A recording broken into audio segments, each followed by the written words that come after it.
Well, good morning, everyone. Happy Friday morning to you.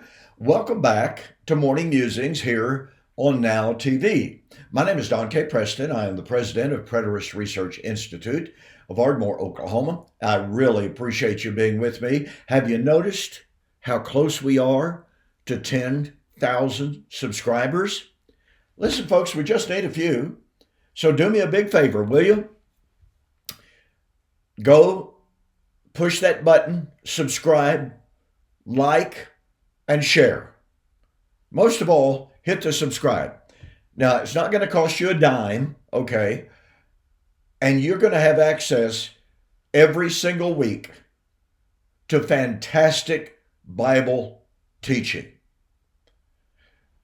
Okay, I'm really excited about this. I'm getting just really close here. Okay, so I may throw myself a party when I reach 10,000. I don't know what I'm going to do, but hey, my wife and I probably go out to supper somewhere and celebrate. So anyway, and it's all up to you, okay? What I'm trying to do here is simply to share my understanding of God's Word to help us all come closer to knowing Him and to being able to defend the challenge of Christ, to answer the challenge of Christ. And you know what? I've really been amazed at the number of people who have said to me, Preston, there is no challenge of Christ. That's ridiculous. Matter of fact, I started to say old geezer. Sorry. He says it's heresy. It's false doctrine to say that Jesus gave a challenge like that. Well, what am I saying? Well, let's see. Jesus said in John chapter 10, verse 37, if I do not do the works which my Father has given me, do not believe me. So this fella, and a few others, not many, says, well, Jesus fulfilled everything the Father gave him to do while he was here on earth. John chapter 17. And now, Father, I have completed the work which you have given me. So this supposedly proves that Jesus has done everything that the Father gave him. Well, let's see. When Jesus said that, he hadn't died. Oh, that must mean that the Father didn't send him into this world to die. 1 John chapter 4, verse 14 proves that wrong. And any number of passages proves that wrong. For this reason was I born, for this reason I came into this world, Jesus said, to die, to be king. So, it's absolutely ridiculous to say that when Jesus said those words in John chapter 17, he had already fulfilled everything that the Father gave him. He hadn't established the church yet. He went back to the Father to shed forth the Holy Spirit to establish the church. He very clearly had not accomplished that yet. And he had not yet come back in power and glory in judgment, as he said he was going to do in Matthew 16, 27 and 28. The Son of Man will come in the glory of the Father with his angels and shall reward every man according to his works. And verily I say unto you, there are some standing here which shall not taste of death until they see the Son of Man coming in his kingdom. But you see, this fellow and others who have objected to my appeal to the challenge of Christ, they don't want to deal with the fact that Jesus said he was coming back in the first century, and if he did not do it, we're not even supposed to believe in him. And the Bible is not inspired. Folks, this is how serious this channel is. It's how serious this challenge is. And we can't just wave it away. We can't ignore it and hope it goes away, because the enemies of Christ are well aware of what he said. And they don't believe that he kept his word. They believe he lied. They believe he failed. Can you defend the challenge of Christ? We've got to be able to do this, ladies and gentlemen. It's like Peter said, 1 Peter chapter 3 and verse 15, sanctify Christ as Lord in your hearts, and be ready always to give an answer to every man who asks you a reason for the hope that lies within you. Can you defend your faith? I want to take just a moment to tell an anecdote. Years and years ago, I was involved in helping produce a weekly television program entitled Christian Magazine. And we were doing an interview one day, and I was normally the guy in front of the camera. And we had the cameraman, we had the sound guy, and we had the guy that we were doing interviewing, and we all went to dinner or to lunch. And we're just sitting there talking, visiting. And this guy asked us, each one of us in the crew, how come you're members of the Churches of Christ? And we all gave our answers. And then our chief cameraman turned to him and said, oh, what is your denominational affiliation? He said, I'm a Methodist. And the cameraman said, well, why are you a member of the Methodist Church? And even though he had just asked us why we were members of the Churches of Christ, he sat there literally stunned. And he said, you know, I've never been asked that question. We're going, but you just asked us why we're members of the Churches of Christ. And he goes, you know what, guys? I don't know why. I'm a member of the Methodist Church. My mom and dad are. My grandma and grandpa was. He said, for as far back as I can go, they were all members of the Methodist Church.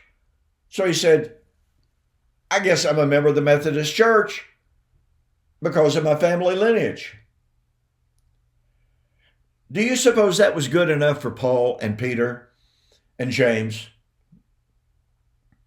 Listen, folks, we are supposed to be able to give some kind of an orderly defense. That's what the Greek word apologia, to give an answer. That's the word answer there is from apologia. We are supposed to be able to give some kind of an orderly defense of why we believe what we believe. It's not enough to say, well, mom and dad, that's how they raised me. And yet, sadly, that's the only reason an awful lot of people give for why they are what they are religiously. That's not good enough in the hostile world in which we live, in which there are countless numbers of skeptics, atheists, agnostics who would love nothing more to destroy your faith. And just recently, I watched a debate in which an atheist challenged John Lennox. And boy, I love that guy. And this skeptic challenged John Lennox by saying Jesus was a liar.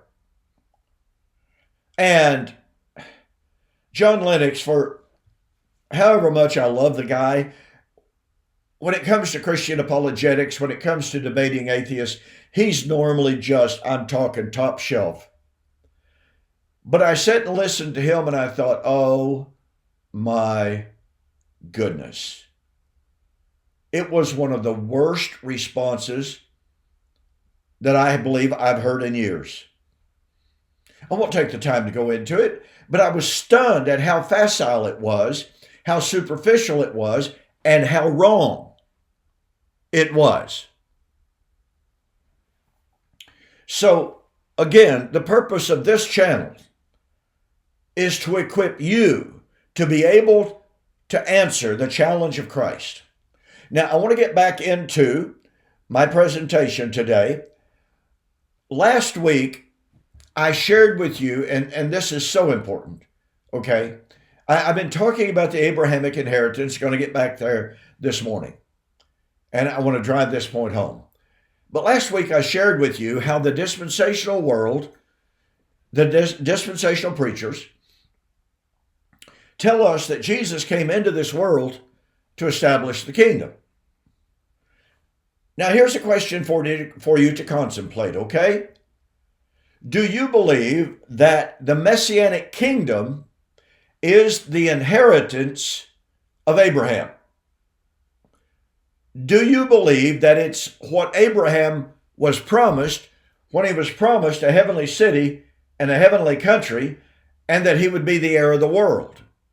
Do you believe that is what he was promised? Now, it's been my experience that an awful lot of dispensationalists really do not have an answer for that question. But folks, this question is central to eschatology. Where do you place the fulfillment of the Abrahamic covenant blessings? Because you see, so many dispensationalists put their hope not at the end of the Mosaic age, the Mosaic law, and I'll explain why I'm saying that here momentarily. They say that the kingdom promises will only be fulfilled when Jesus comes the second time and takes the church out of this world.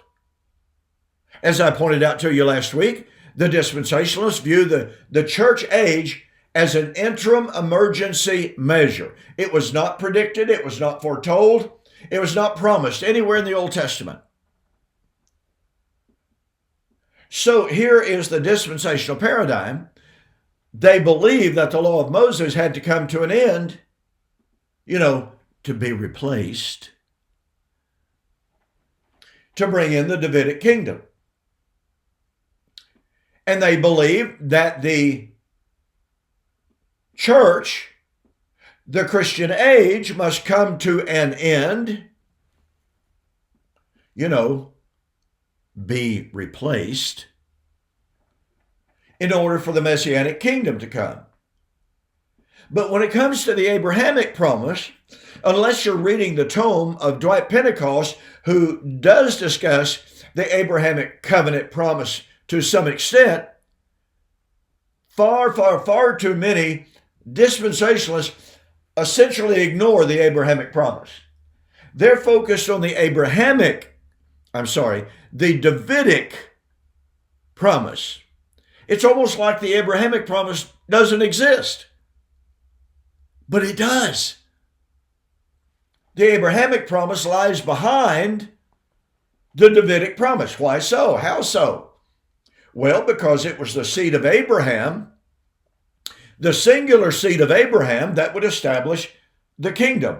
In other words, even the Davidic kingdom. Because, the seed of Abraham, which is Christ, would come through Judah, of the lineage of David, and it was he that would establish the kingdom. You would think that logically, dispensationalists would argue, well, yeah, that means the Davidic kingdom would be established in fulfillment of the Abrahamic covenant promises. And that would be when? You see, this is where it gets extremely troublesome for the dispensational world. And I would add, even for the amillennial and the postmillennial world. So let me illustrate. Remember, the Abrahamic inheritance was, point number one, Abraham was promised that he would become, or that he would inherit the world. Greek word cosmos. What is that world? Well, it's bigger than just Israel. Israel's covenant was not the totality of the biblical world. But Abraham was promised that he would be heir of the world. Now, I want to make a suggestion to you, okay? I want to make a very important suggestion. Given the fact that God promised Abraham that he would inherit the world, that should mean that when we come to the New Testament, and the New Testament writers are talking about Christ, God so loving the world that he gave his only begotten Son, that whosoever believes in him should not perish but have everlasting life, we must view that as the world that was promised to Abraham. Why? Because Christ is the seed of Abraham, through whom Abraham would inherit the world. And Jesus, seed of Abraham, told his apostles, go into all of the world, cosmos, and preach the gospel to every creature, not just some, not just few, not just a tiny little sliver of the world, but preach the gospel into all the world. So what I'm suggesting to you is that when we read in the New Testament of God's desire to save the world and to offer salvation to the world, and Christ dying for the world, 1 John chapter 2, 1 and 2, little children, now are we the children of God. And he said, Christ died not to offer the propitiation, not only for us. Who would that us be? Well, John's a good, faithful Jew. Therefore, not only of the physical lineage of Abraham, but Christ died to make the propitiation, not only for us, but for the sins of the whole world. There's that Greek word cosmos. In you and your seed shall all the nations of the earth, the world, be blessed. Abraham was promised to inherit the world, cosmos. So once again, I'm suggesting that with the backdrop of Abraham and the promise that he would inherit the world and that his seed would be a blessing to the world, that when we come to the New Testament and we find the New Testament writers focusing on Abraham and the inheritance and the blessings of Abraham, and they use the word world, we should see that within the context of Abraham and the Abrahamic inheritance. So therefore, the question, when would the Abrahamic inheritance be given? When would it be realized? Well, remember, Abraham was promised a heavenly city and a heavenly country. Folks, this is nothing other than the new heaven and the new earth and the world. It's not different. How are you going to make it different? Where are you going to say, how would one say, well, yes, Abraham was promised a heavenly city and a heavenly country, but that's not the kingdom. Oh, well, wait. Revelation chapter 11, verse 15. At the sounding of the seventh trumpet, there was a great sound in heaven, like thunder, like lightning. The voice of the angels. The nations were angry, but you have taken your great power and begun to reign. And the kingdom of this world, cosmos, has become the kingdom of our God and of his Christ. There's that word, cosmos. And so here we have Jesus, as well as the Father, and actually the focus there is on the Father. But the point being, it's still the world that was promised to Abraham, that he would become the heir of the world through his singular seed.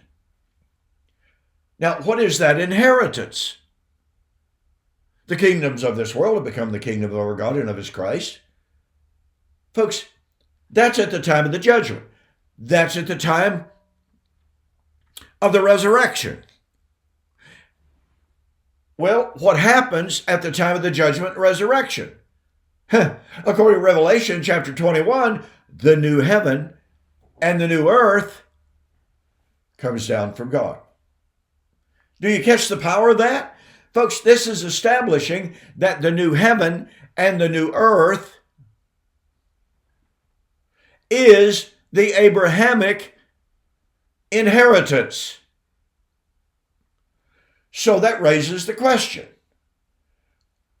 when would the Abrahamic inheritance of inheriting the world through Messiah come? Well, let's look at Revelation chapter 11 a little closer, shall we? What happens at the sounding of the seventh trumpet? It is the judgment of the city that spiritually is called Sodom and Egypt. Now, let me point out a few things here very, very quickly. Did you know that the only city in all of the Bible that is spiritually designated as Sodom was Old Covenant Jerusalem? Isaiah 1. Listen to me, O you leaders of Sodom, all you rulers of Gomorrah. Who's he talking to? The leaders of Jerusalem. Ezekiel chapter 16, Ezekiel chapter 23. Jerusalem was called Sodom. And not only that, but in Deuteronomy chapter 32, 31 and 32, God said that in Israel's last days, she would become the vine of Sodom. Some years ago, I was in a discussion with a gentleman that I knew pretty well at one time, and I made the observation, he actually had a copy of my book, Who is This Babylon?, in which I examined Revelation chapter 11, verse 8, and he said, Preston, you're just crazy. We can talk to one another like that.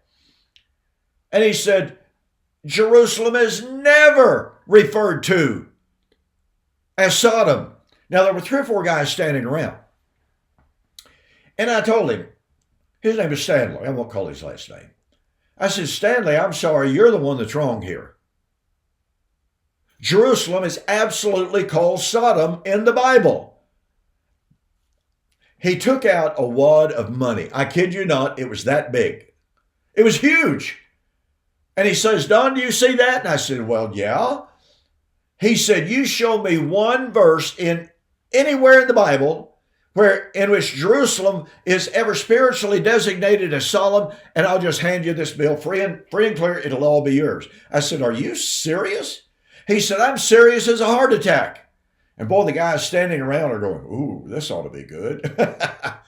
I said, okay, let's get our Bibles. So we turned over to Isaiah chapter 1, in which God was addressing Jerusalem and called Jerusalem Sodom and Egypt.